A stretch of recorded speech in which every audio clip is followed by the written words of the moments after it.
Here we're going to determine z-scores using data set 2 in Appendix B.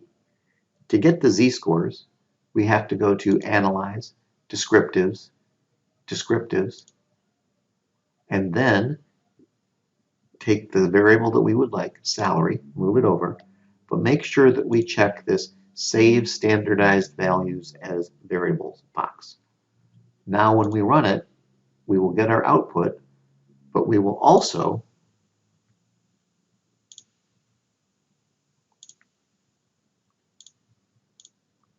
get a new variable created called z-salary, which has the z-scores for each of the individuals.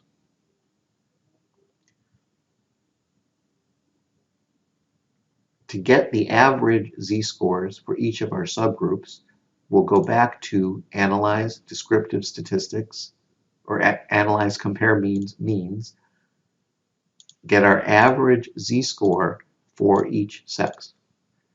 Here we learned that males had an average z-score of 0.13 and females negative 0.13.